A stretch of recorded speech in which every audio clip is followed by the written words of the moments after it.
Well, hello, everybody. Thank you for joining us for a very special Horary report. This week with Gaia, we're looking at the Ukraine and Russia.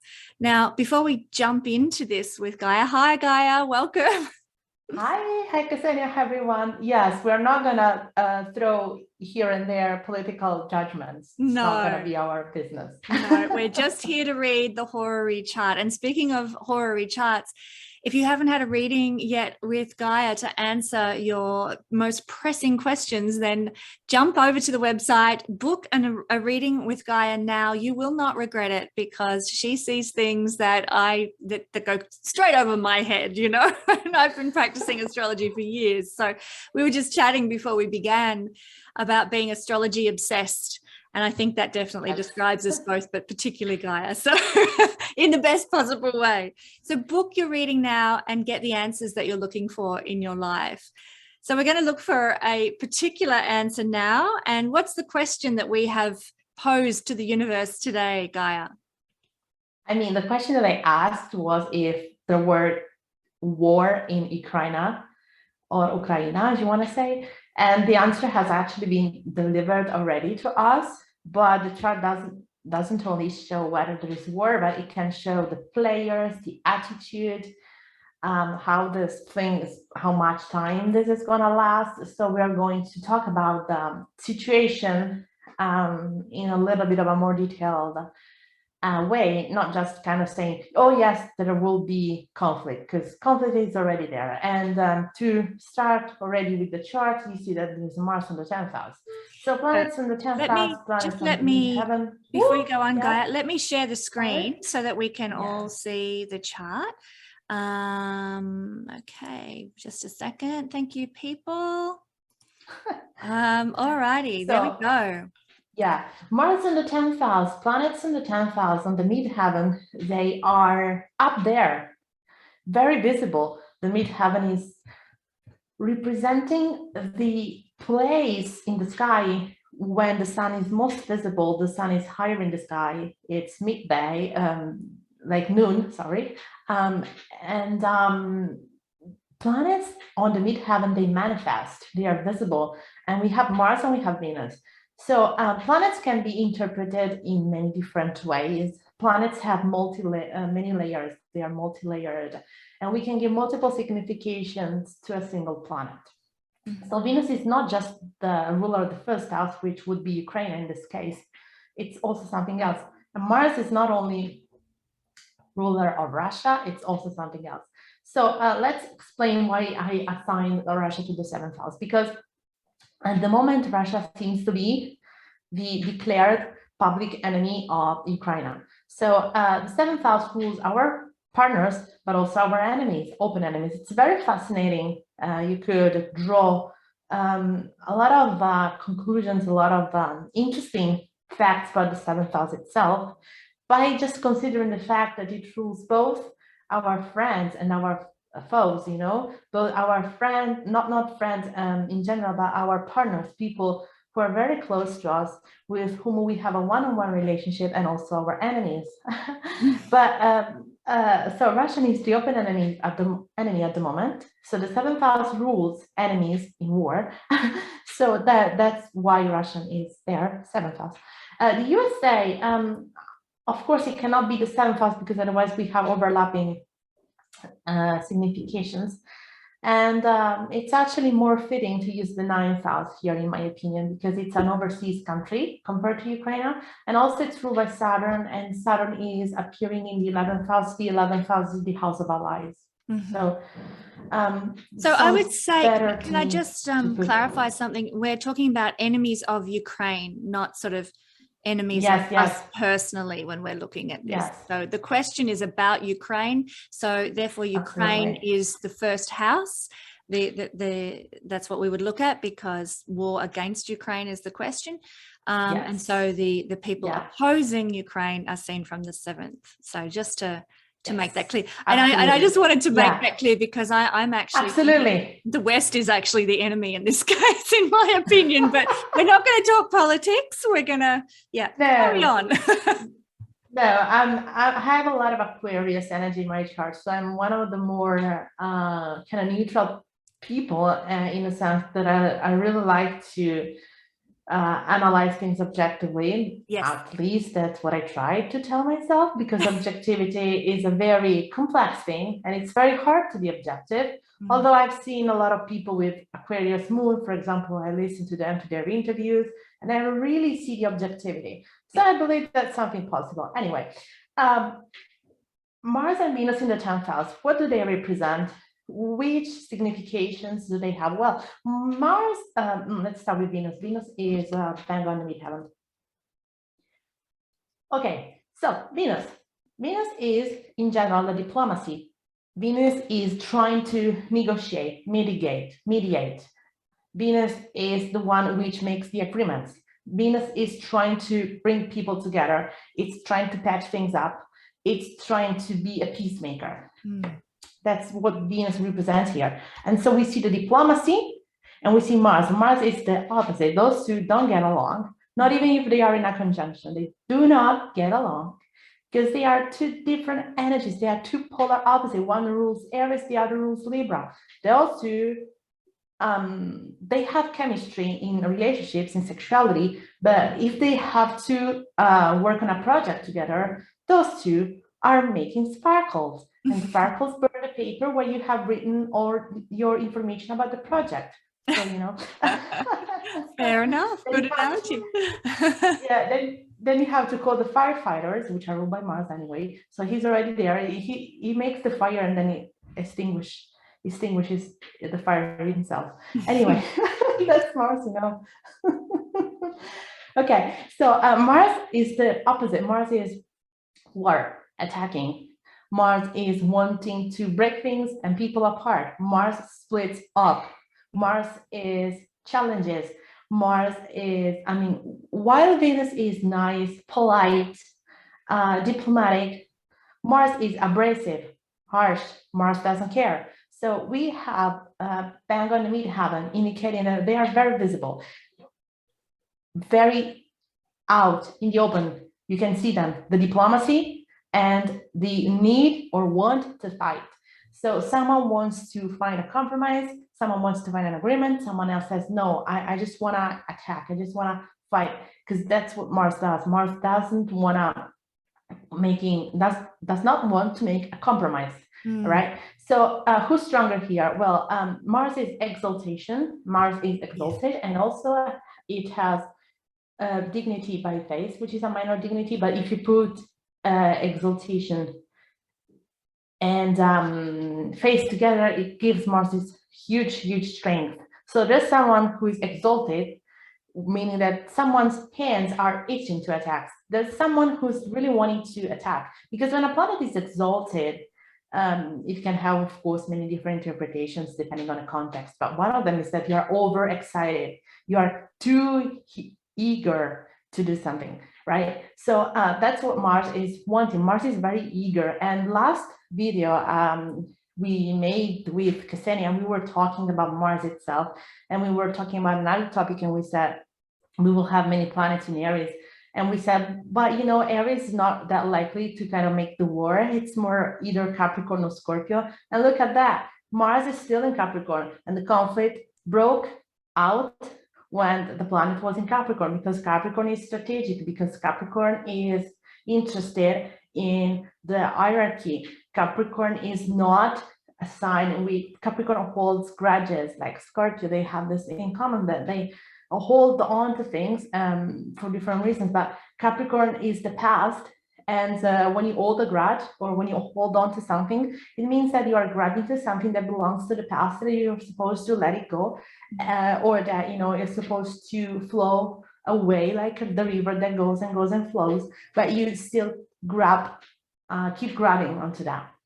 So there's Venus in Capricorn, there's Mars Capricorn, Pluto is in the 10th house as well. What I see is a lot of past unresolved issues that are still influencing the choices that are made nowadays.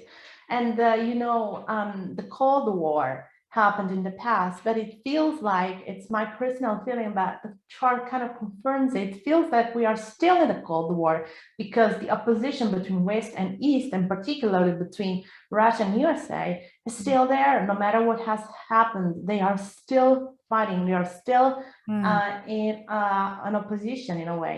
Quite So frankly, this Russia versus the West thing has been going on since the Bolshevik uprising, and we won't go into history with all of that, but suffice to say, the oligarchy have not been happy with the Bolshevik uprising over 100 years ago, and have been against Russia ever since. So, but what you say is quite correct. It is there, and it doesn't seem to ever go away, does it? So no, I'll let you carry on. All right. Capricorn is the sign that represents the past, and it's also the last of the earth signs. So, and it's opposite Cancer. So Cancer is your personal past, and Capricorn is the collective past, because Capricorn is ruled by a social planet, Saturn. Yes. So Capricorn is a social or collective past. It's the past of the society. It's not my past or your past experience. That would be the moon or Cancer. Here is the past of our society, our history. The moon is my history or your history. The moon is the history of your family, the history of your generation, of your family. I mean, not generational in general. It's the history of your ancestry rather than generation. That's the right word, ancestors. Saturn is the story of our society. All right. So Capricorn is also representing the history of our society. And so having those planets in Capricorn, it's telling me that the history, the problems that once arose are still there. They haven't been solved. Because Capricorn here indicates to me that the past is in the present. Right? Very true. So we are carrying issues, we are carrying problems, conflicts, ideas, ideologies, preconceptions, concepts from the past. We are still carrying them, and we haven't solved, we haven't figured out how to get past those old dynamics, because the Capricorn is the old. And you see how is the diplomacy carried out? How is the kind of conflict carried out in the Capricornian way, so in the traditional old way, right? With old ideas, with old concepts. And again, something very important to realize is that we are really carrying our history, and our history, our past has become our present. And some say we never learn from our past, we never learn from our mistakes. And having this configuration here feels like I'm once more humanity, and the powers, the people who are holding powers haven't learned from our mistakes. And it's very hard to learn from our mistakes. It takes a lot of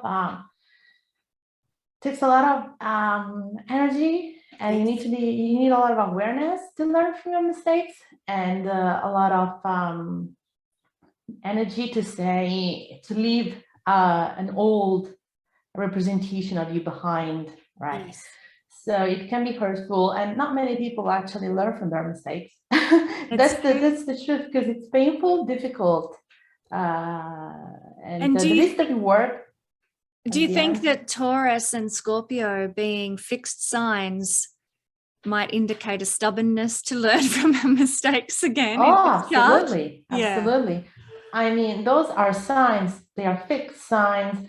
As you said, they find it hard to change. I have heard, I had a friend who had many planets in Taurus, and I used the past because we have a fault. Just to, he has not passed away, thank you very much, but we have had a massive fight because we didn't get along. Anyway, one of the more common things he said was, but why should I change? And I was like, well, you are 21, 22, like there is room for improvement. And so we really had this massive fight. And at that point, I realized that not all the people, you know, are open to change, because change is scary. Yes. Which are the planets associated with change? Pluto and Uranus. And do they look reassuring? No. Because one is the lord of the underworld, and the other is god of the sky, and represent all things which are unpredictable. Yes. So, you know, they don't look reassuring. And it's very fascinating that Scorpio is a fixed sign, but it's ruled by one of the planets which indicate and brings change. So that's one of the many confirmations that the signs and the planets and the houses are three different things. Many say houses and signs are different, yes, but actually houses, signs, and planets are different. Not only in what they represent, that the planets are archetypes, the signs are representing a modality, and the houses represent places, but also they are very different in what they represent. So Pluto is not a planet resistant to change in a sense. Pluto is the planet of change, and changes in a very different way compared to how Uranus changes, but Pluto does change. It's like decay, it's the process of transformation, and it's change. It's the planet of crisis and upheavals. And when you have a crisis and an upheaval, you have to change in your life most of the time. So yeah, that just to remind everyone that, sorry, I have allergies coming. Oh, it's springtime, isn't it? Yes, there you over here go. it's springtime. So that's just another reminder that signs, one thing, planets, one thing, houses, one thing. All right. So going to the specific representation of Ukraine and the other players in the chart. So as I said, Venus is a little bit of a weak planet here. Yes, it's on the 10th house, so it gives power. It's an intraplicity, but it's also slow. It's not as powerful as Mars, and it's not as powerful as Saturn. Saturn is in the 11th house, indicating the allies. So the allies and the enemies are equally powerful. The allies are a little bit more powerful because it's rulership and triplicity. Mars has not rulership in Capricorn.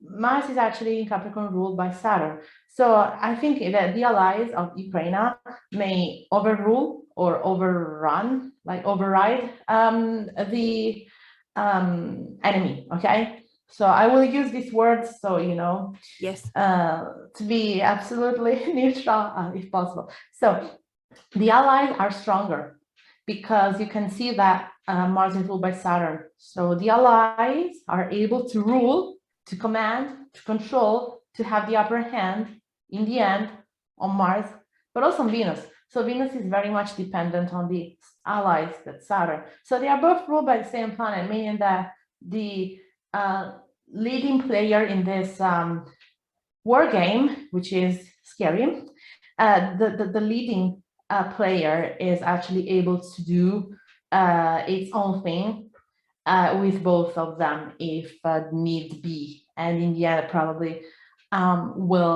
that's what's going to happen. So we have also Pluto in the 10th house. So I've talked a little bit about Pluto here before, and I didn't do it like by chance, because we do have both Scorpio and Pluto, and so I just wanted to emphasize that they are different. They are very different, because Scorpio is fixed, and Pluto can indicate, yes, holding on to old ideas, holding on to things as well, because Pluto can grab at things. But it's just reinforcing what I said before about Capricorn, that we know that, you know, we are still enclosed in our past. But there is a difference here between what Pluto is and what Pluto makes us feel. Pluto is not, again, I repeat, a planet that does not change. However, because he is so powerful and so scary, it makes us afraid of change. That's a little bit, you know, there is a difference also between the subjective and the objective. So if you think about what Pluto represents, transformation, its power, its crisis, upheavals. And so those are things of change. Pluto is the planet that is the destroyer. So if you destroy something, it's because you want to rebuild. But if you destroy something, it means that there is the thing that you have destroyed is no longer here, right? So that's the objective, right? That's what he does. But because of its energy, because of its aura, if you like, imagine someone who lives in the underworld. He must have a very scary aura, right? You feel it behind you, around you, you know, you are scared. So that's the subjective effect that Pluto has on people. So that's something you can actually apply to your own natal chart, to your transit and psychological astrology.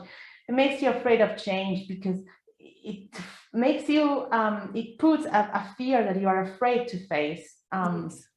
Primordial. So it puts a primordial fear in front of you, and you're blocked because this is like, this is not something that you don't want to face. But at the same time, he is taunting you and telling you, come on, go over the edge and fall into the pit of Tartarus, because that's, you know, that's what you had to face. He's not a nice guy. He teaches in a very hard lesson. In a very hard way. Something, you know, like I would say, I don't recommend him as a teacher for your children. Heck no. Good point. Yes, it's a good thing that children don't have to go through a Pluto square, that we have to sort of wait until at earliest our mid-30s before we have to deal with that. Oh my goodness, that would be so scary.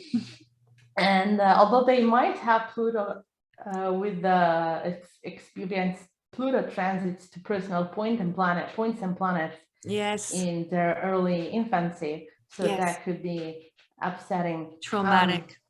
Yes. But one thing, just when we're talking on Pluto, because it's such a fascinating topic, Pluto is the trauma, but it's also the medicine, and which is a very fascinating thing about Pluto, I find. You know, he's therapy, and there is this healing factor to him, although it's usually quite, we have to go through a lot of difficulty to get the healing, you know, a lot of uncovering, a lot of purging to get the healing. But that's in a personal chart. You're talking here in the horary, so I will stop interrupting you.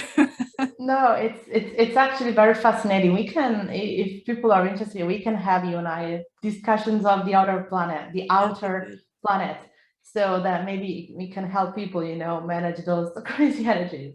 So having Pluto here in the 10th house is just another indication that there's a lot of power, there's a lot of fear of letting go of an old idea. And Pluto in the 10th house, someone is really not wanting to give up their leadership. Someone here is really not in the mood to lose their throne, because the 10th house is it indicates presidents, kings, chiefs, bosses, you know, the person who is running the show. And, you know, Pluto comes and says, no, come on, get away from here. We have to, you know, shed the skin, you know, to refresh the game. We have to bring in new characters because you're so old, you are decaying. Listen to the stink around here. Ooh, let's open the windows. So true. Oh yeah.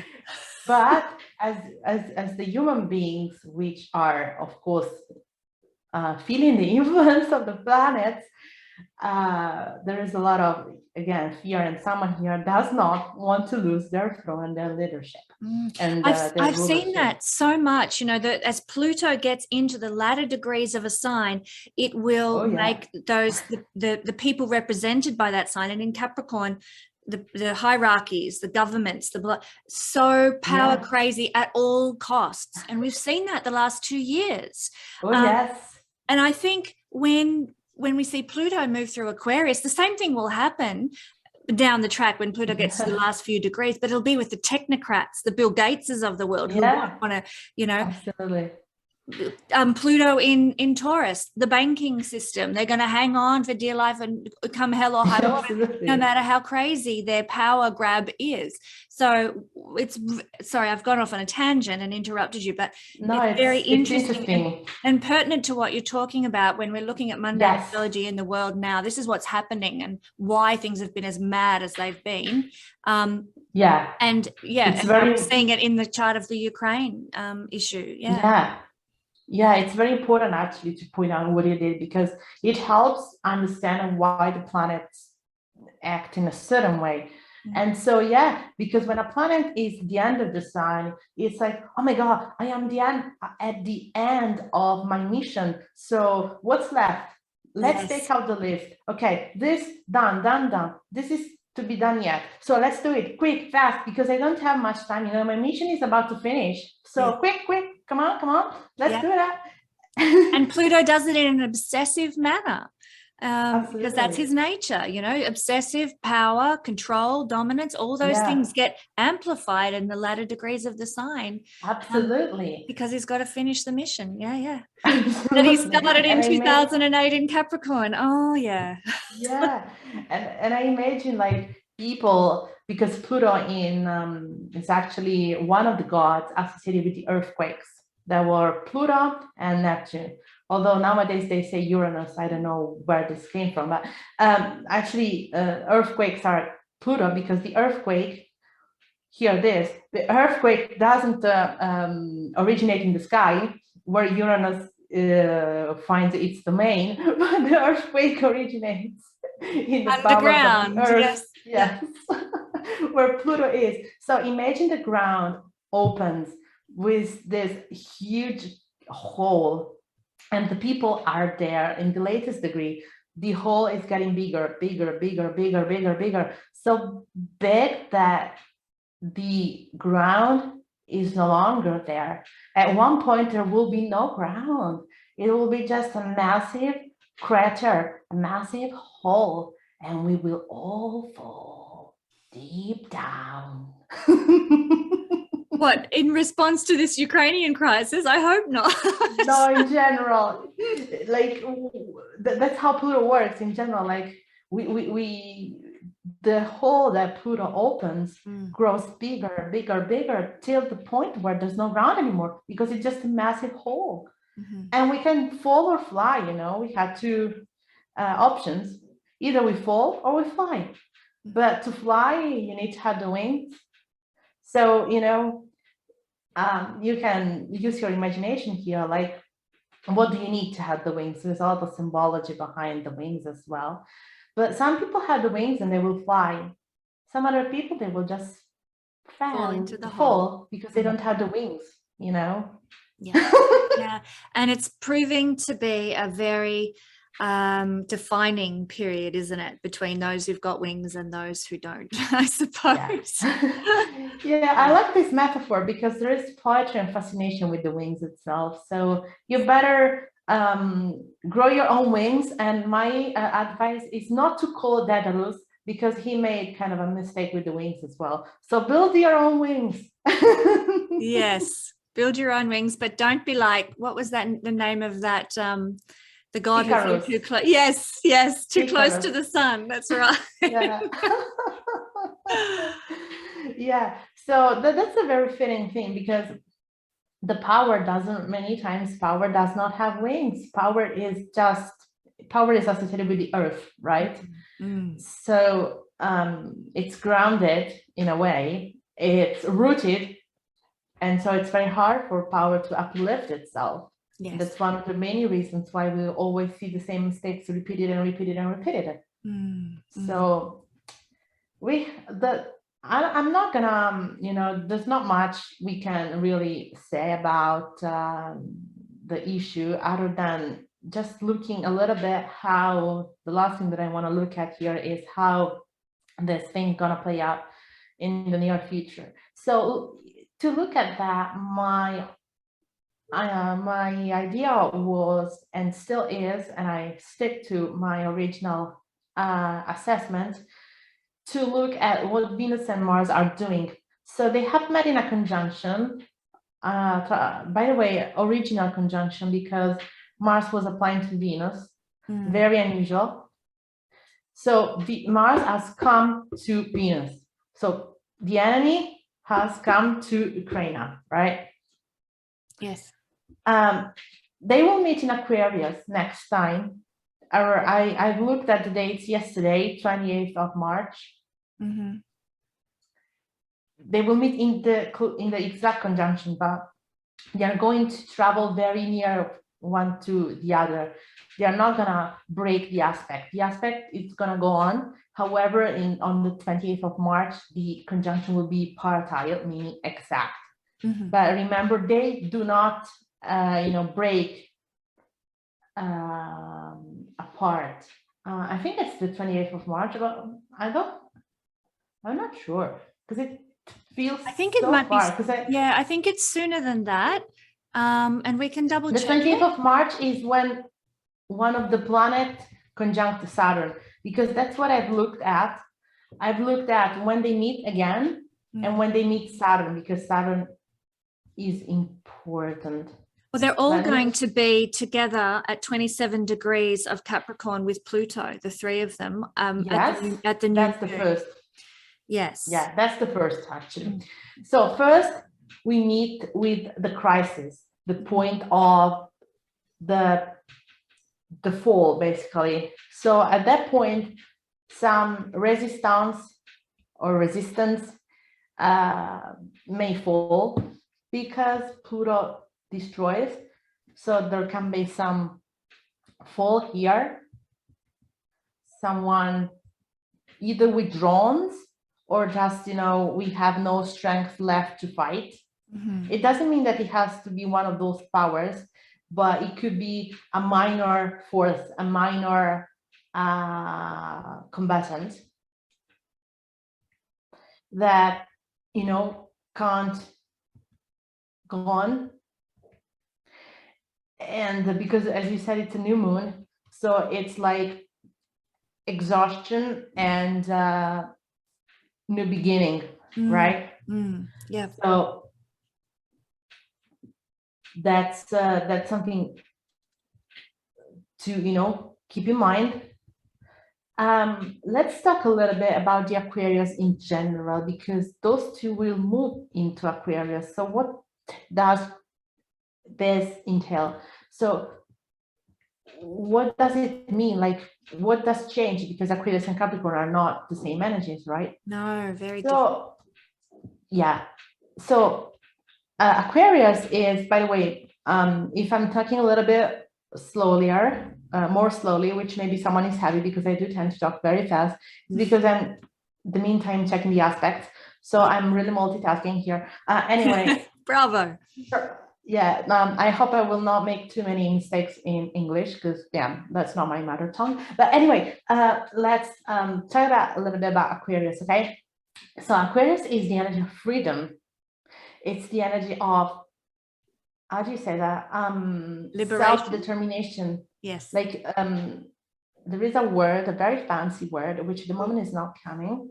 Autodetermination of the people. Like, you decide where you belong. Autonomous? Yeah, it's autonomous, yeah. And there is this concept, which is also mentioned many times in the human rights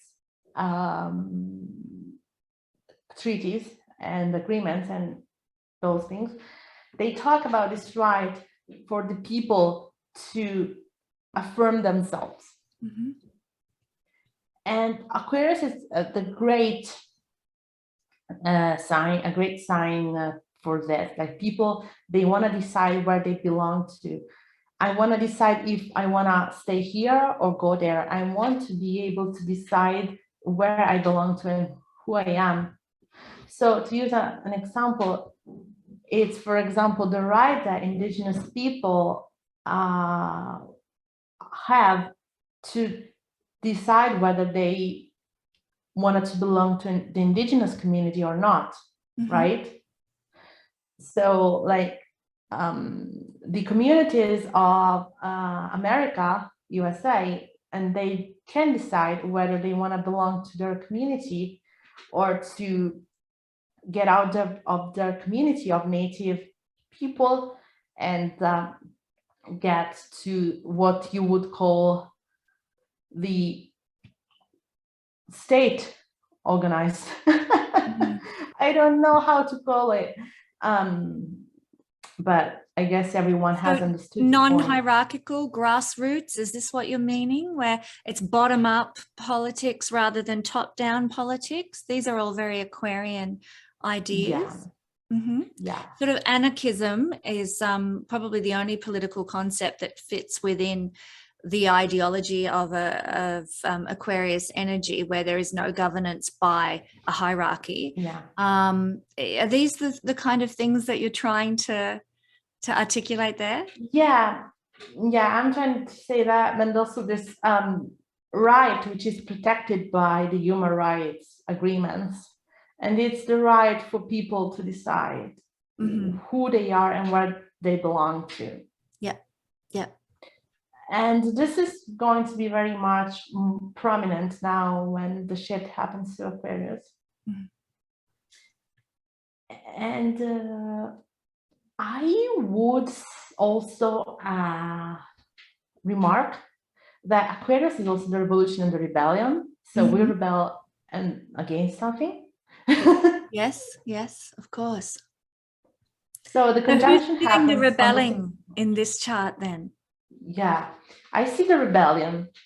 So the conjunction happens on the 6th of March. I do apologize. The 28th of March is when Venus meets Saturn, and the 6th of April or 5 of April is when Mars meets Saturn. So that's it. I do apologize. Okay, so the people will be much more rebellious when the shift goes into Aquarius, when we shift into Aquarius. Yes. There will be people who will say, we decide where to go, if we want to stay here or if we want to. These are the people of Ukraine or people? Yeah, it's the people. Yes, it's the people. Yes, the people of Ukraine, and it's the people, not the powers, not the governments. Aquarius is independence. So Ukraine already has self-proclaimed independent republics. And when we shift into Aquarius, they might reinforce their claims, because Aquarius is really the sign of independence. I'm just doing it on my own, you know. Aquarius is the sign of splitting, right? I split from, because before Aquarius we have Capricorn, where we have the power, where we have Saturn. And then we move into Aquarius, where we break free from power. Yes. Saturn is prison and chains, right? Saturn was imprisoned into Tartarus. And so it's prison and chains. And with Uranus, we actually break free. And in Horary Astrology, if the question is, when will I be free from restraint? It could include also prison. When will I be free from the prison? The house we look at, it's not actually the 12th house, but it's the 11th house. The 11th house is the freedom from prison, release from the chains or from the restraint. So again, the Aquarius is the sign of freedom. However, as I said before, the planets have many layers. So I have described the approach of the people, but how will the power react to this in an Aquarian way? And Aquarius is the last of the air sign. I'm getting oh my goodness, my throat. Did you need to clear it? I can cut this piece out of the dialogue if you like. So if you need to take a drink of water or something. Oh, I'm done actually. Okay, cool. Very good. I was a singer once, so I had to learn how to. The show must go on. Yeah, how to get really quickly. Oh, the little spider. I call it the little spider in the throat. Yes, that's what it feels like. Yeah. So how does the authority react? In an Aquarian way, as I said, Aquarius is the last of the earth signs, and it's the last of the fixed signs. The fixity of Aquarius is in its ideals and in its vision. So Aquarius is, yes, it's freedom and independence, but it's also very rigid in its ideals. So the revolution that Aquarius brings forward is not really peaceful. Aquarius is not very much tolerant for those who have a different opinion. I mean, Aquarius is tolerant till they do not impact him. So you can do what you want if we don't live together. Let's use personal relationships because that's the easier. So you can do what you want till, you know, if we don't live together, if we are just friends or acquaintances, like you do what you want, I don't care, like who cares? But if we live together, if we are in a close relationship and you have very different ideal from mine, like go away.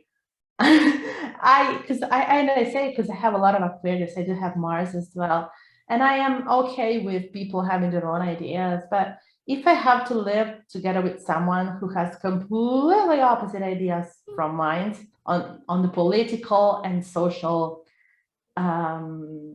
areas, so if I have to live with someone who has a completely opposite political idea than mine, I wouldn't be able. And I know that there are people who have this dynamics, like their husband and wife have completely opposite ideas when it comes to politics. And I don't know how they do it. Neither do I. do I. Know how you do that without killing your significant other? Yeah. I would.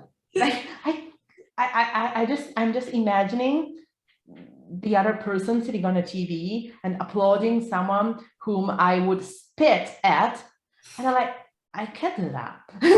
Yes, I'm the same. Some people are much more tolerant than you and I think, Gaia.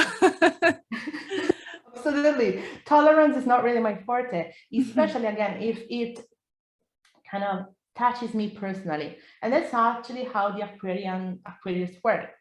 You know, you can be free, provided that you don't hurt others or me personally, especially me. And so it's very hard not to be impacted by someone else's plans when we are talking about a country. So I see it as having a lot of independences requests and claims, but the authority will respond in an Aquarian way, which is this I after don't share your ideal? Is this after Mars and Venus move into Aquarius, then the authorities will respond? Okay. Yes. They will respond in an Aquarian way.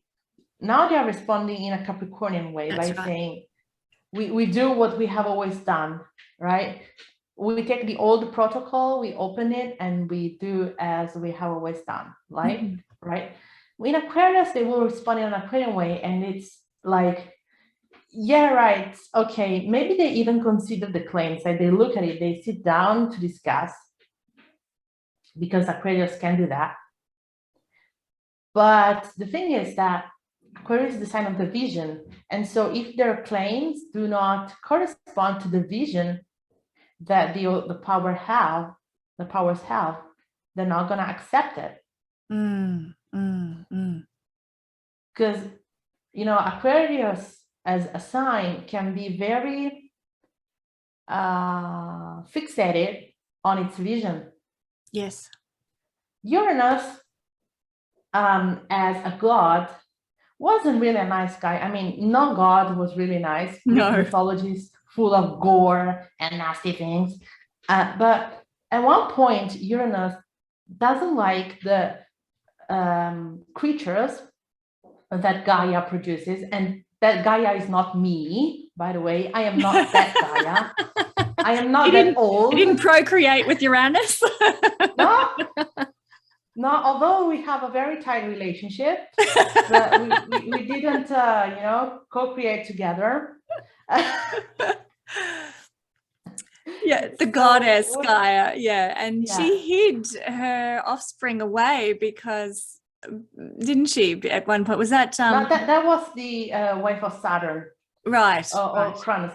That's right. Basically, what happened with Gaia was that Uranus didn't like the creatures she was popping up and popping out. And what he did was that he pushed them back into her womb. So imagine this scene, right, of this Titan, because Uranus was a Titan. So imagine the Titan forcefully pushing back into her womb the creatures she was producing. It's painful, but it's also image, a metaphor for repression, right? Because I am repressing those whom I don't like. I am repressing those who do not share my vision. Yes. Yes. So just all this to say that the Aquarian energy is not going to be the most tolerant.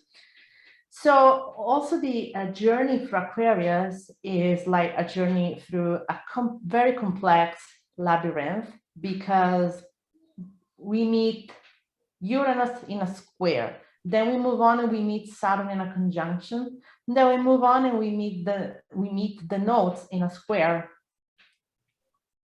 So this time around, the Aquarius land is full of challenges and monsters in a way. Because first we meet Uranus. So first we meet, again, the need for independence and the need for freedom, but at the same time we meet the vision. We meet the ideal that we have in mind, and those ideals may clash. Those ideals and visions may clash because we have a square, right? And Uranus in Taurus is not that powerful. And I've been saying this like since the beginning. I've never said this here with you, Kesenya, but I've been saying this in general. Like, till Saturn is in Aquarius, Uranus will not have full power because Saturn is much more powerful here.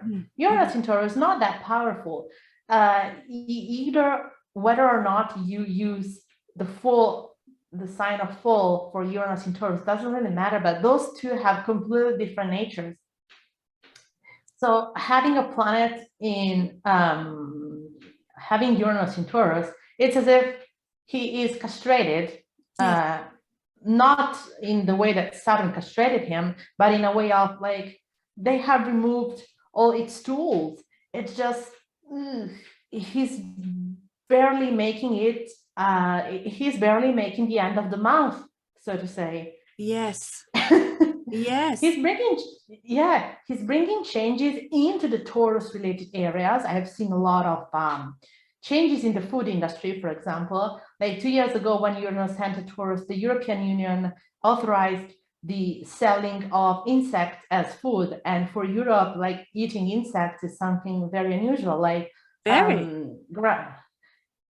yeah, for us, like in Europe, I think in Asia, in some parts of Asia, they do eat insects. Yep. But not in Europe. So for us, this was a food revolution. I've actually never eaten ant, but yeah, I'm actually open to. Yeah, I'm actually open to eating ants. Anyway. Good for you. That must be all that Aquarian energy that likes to do things a bit differently. Yeah. But you know, I really like what you've just said about the castration of Uranus, and that's exactly what we've been experiencing in the world recently too, because Saturn has been more powerful than Uranus. So yes, totally, there's not much you can do about that. Yeah. And those two are enemies because Saturn has castrated Uranus and has put him in hiding basically for ages while Saturn was reigning, while Saturn was enforcing its kingdom, right? Yes. So those two don't get along, first of all. Those two are two titans. And the word titan, we use the word like, this is a titanic something, you know? Yes. When something is titanic, it means that it is of gigantic proportion. In fact, the Titans were giants. Yes. Yeah. So those two are incredible forces.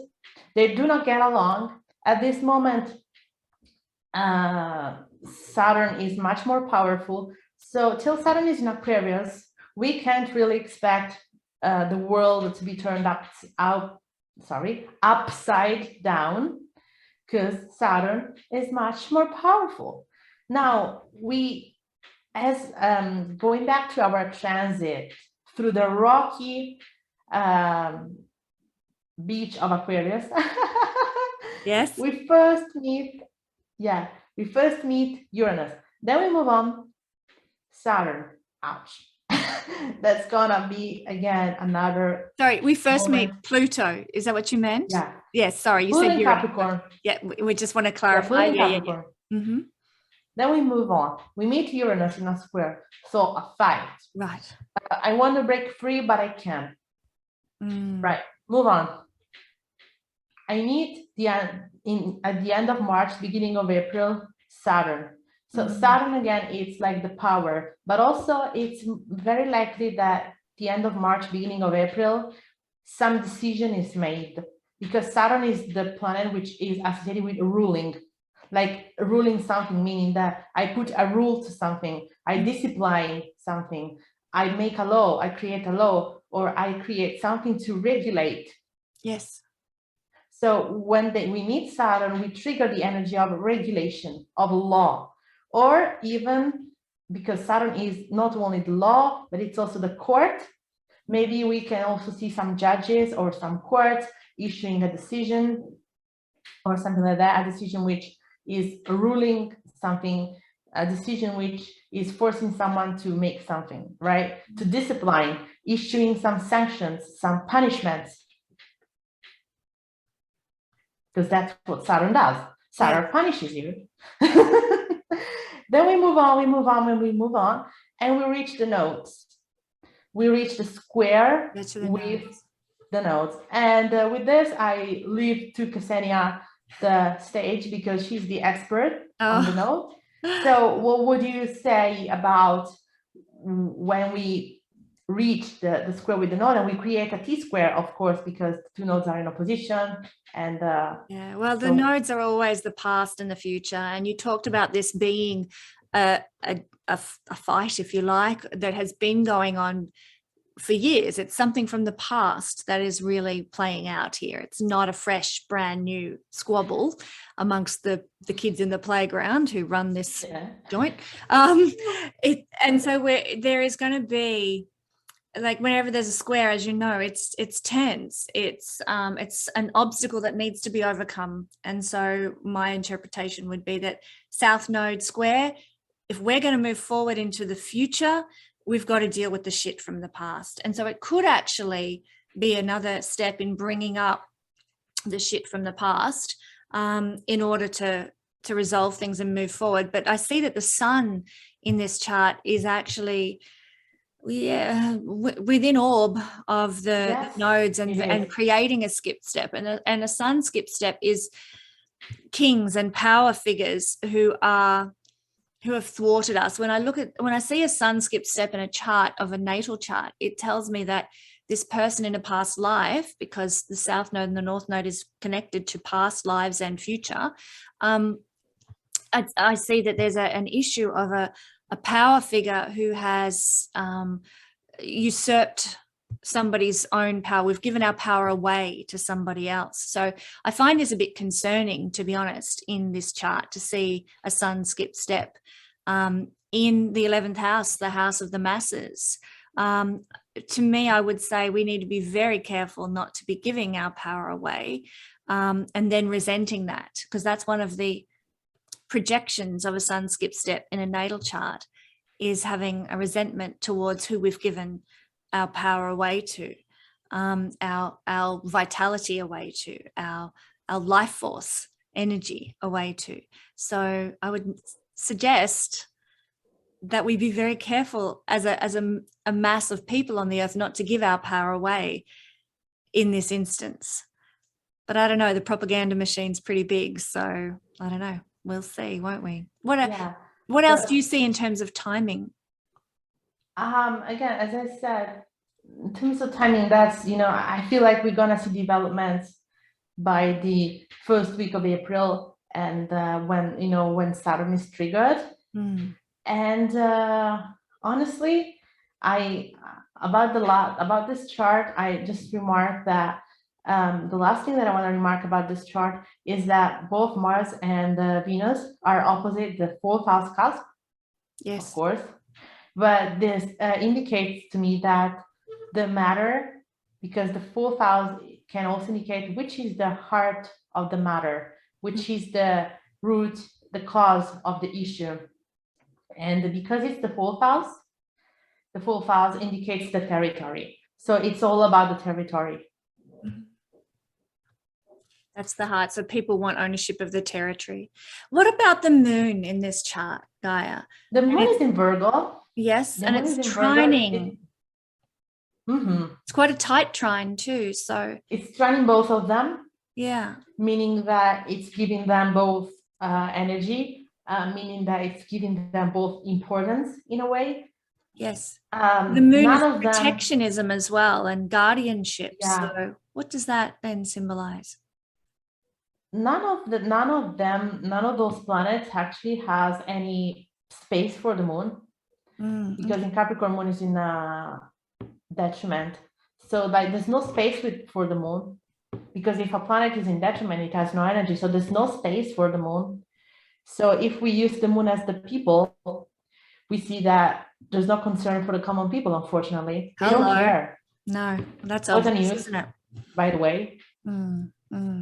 Yeah. And also, the other thing that I saw was that the moon is making the opposition to Neptune. Yes. Neptune is at 22, I think. That's right. There's about a 3-degree orb. Yeah, there is the opposition. Moon is actually separating from Mars. So the public's being deceived, I would say, with that. Oh, yes. Hello. So the moon has already touched Venus and Mars, and it's applying only to Neptune here. And Neptune is deception. Neptune is lies. Neptune is wearing a veil in front of your eyes. Neptune is also indicating, again, the same topic that I mentioned on our last chat. If you want to go back, listen to the short explanation that I gave for Jupiter in Pisces. So the mythology is the same here: sacrifice. Unfortunately, I don't really like that, because we still have Jupiter in Pisces in our transits in the mundane, right? And the moon is touching Neptune, which is again sacrifice. So this Jupiter in Pisces sacrifice the moon in this specific case, in this chart, talking about a sacrifice because opposing Neptune. So, and it's actually a difficult position, because the moon has no particular dignity in Virgo, and it's it's opposite by Neptune, which is sacrifice, which is really giving up something for someone else, or being asked to give up something, being asked to make a sacrifice. Here we go again. Deceptive sacrifices. Don't we love those? There's too much energy here, which is pointing toward the sacrifice, pointing toward the hierarchy, the emphasis on the 10th house. So when do you see this potentially wrapping up? Do you see an end in this chart to this conflict? Well, I see, first of all, again, beginning of April, we'll see something important, because we meet Saturn. So the last week of March and the first week of April, something's going to happen. And then I feel like the moon, I want the moon to, I mean, the moon is, at least I wanted the sun to, I mean, honestly, I want to see all the planets in a better position. Yes. To tell you the truth, I want to see, because I was like, I want to see the sun stronger. I want to see Mars not exalted. Yes. I want to see them free from all this. So basically, let's get out of Aquarius, first of all. Let's get out of Aquarius, because Aquarius is like this filled with the minds, you know, which explodes. So let's get out of here. Around the 16th of April, we're going to see the Mars-Venus thing start to shift heavily into Pisces. And also, I want this conjunction between Mars and Venus to break. Yeah. I want this to not to be an orb anymore. Yeah. And those two are going to get together, like, again, till April, I think those two are out together. They are. They're dancing for their longest time. Usually it's only roughly 4 days and then they separate. But this time it's 2 weeks that they're together, moving together in the sky. And then they're going to be moving through the same signs together for a couple of months, even if they're not in a conjunct degree. Yeah. So this tango is something we're going to have to learn to live with. Yeah. I want these two to be completely out of each other's range, because those two are our significators. So till they are together, they are clashing, you know. Yeah. So basically, until they're in separate signs, is what you're saying. We might be having skirmishes. And Venus in Pisces is gonna be better. Yeah. Although not Mars in Pisces, because Mars in Pisces is not really nice. Not comfortable, so it's gonna emphasize the sacrifice. Mars in Pisces. Yeah. So I want a Mars out of Pisces, for things to be, I mean, to be more comfortable. Then he'll be in his own sign, won't he? So yeah, so it's much better, honestly. Having Mars in Aries rather than Mars in Pisces is much better, because again, as I said, like in our last chat, Mars in Aries, it's like, today gets mad and tomorrow it's like kissing you and like, come on, let's go in the bathroom and do something nasty. Nasty, yeah. So you know, I want a Mars to enter Aries. So when Mars enters Aries, I feel like we stop playing those games, because Mars in Aries has no patience for the games. Good. It's like, it's this or that, otherwise bye-bye. Yeah. And the last thing, I would like to see the nodes going far from Algol, especially the North Node going far from Algol. Do you think that that's the eclipse that we had in that portion of the sky in December is playing out now? I think so. And also the node is still with Algol, the North Node. And Algol is these fixed stars in the last degrees of Taurus, which represents kind of decapitation. Sorry. It's like you are in power, but at one point someone comes and you lose your power. They cut your power head, so to say. So I'm not exactly opposed to that with certain people who are in power at the moment, Gaia. No. So maybe that could work in our favor.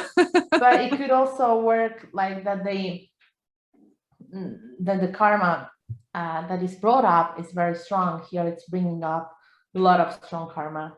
And there is karma brought up because of Algol. I feel like this karma brought up in regards to the powers, and so they are reacting according to some karma that has been brought up. Yes. So it's difficult, and we know that people in power, especially because they are many and because they are not just one person but many, they find it hard to deal with those energies. And so Uranus, again, the fear of losing the power is still there. Yes. And Uranus on the well, it's not quite on the ascendant, it's about 6-7 it's separating degrees from the ascendant. Yeah. So does that play into anything? no, it's not that worrisome or or a problem, or no. That with the Uranus we are fine. Yeah, that's good. So I'll stop the share then if we've finished looking at. Yeah, I've finished my analysis of the chart. Yeah, thank you so much for that. That was just so fascinating. And I think the takeaway for us all with that is that this is going to be not just a fly-by-night skirmish, but it could be with us for a couple of months to come. Yeah. Watch out for being deceived. Neptune opposite the moon. The moon represents the masses. And I mean, you don't have to be too clever to figure out how the propaganda machine is rolling with this one and a lot of things, so take everything that you see, people, on the news and on certain channels and what have you with a grain of salt, and do your own research, I would suggest, to try and avoid being deceived. If you can, do your own researches. Yeah, don't just believe everything you're told. Most of the sources are in English, so I guess many people can actually have access to a lot of information. Yes. Yeah. And I would just encourage people to research the history of the dynamics between the West and Russia for the last 100 years or so, and just see exactly, dig deep would be what I'd say, because there's a lot of deception with this current situation in the world, and the wool's been pulled over our eyes as a human collective for many, many years. So as the chart I shouldn't be surprised, illustrated, it pointed to that. So big deep breaths, everybody, and we'll get through yet another world crisis brought on by our wonderful, competent leaders. Sorry, I can't help being cynical. Forgive me. It's just, here we go again. People just want to live in peace, live in harmony with one another, and live their lives as best they can. So very frustrating when we see this kind of thing unfolding. Gaia, it has been a joy to connect with you again. We will have another question. Now, this is our March question. We've released it early because the crisis is happening now and we didn't want to miss this discussion, being pertinent to where we're at. But we will have another question that we're going to look at together with Gaia and Horary Astrology come April. So do stay tuned for that one and book your reading with Gaia today for her to answer all your most pressing questions. Thank you, Gaia. Thank you so much for having me. Thank you for listening and for being patient with me, for your appreciated comments, and thanks to all the people who have been working with me. And those chats are very inspiring. Those chats with you, Kesenya, are very inspiring. We not only do Horary Astrology, but we put it all together. We do a lot of psychological, we give a lot of inner psychological insights and a lot of karmic or evolutionary insights as well. So it's really, really inspiring. I do learn a lot, and I hope people will profit a lot from it as well. So thanks, everybody, and we'll see you soon next month, April. Hopefully nothing crazy happens and we don't have to anticipate our chat, and we can release our next chat around Easter or something like that as a kind of a Easter gift. That sounds wonderful. Well, we'll catch you then, everybody. Thank you for joining us.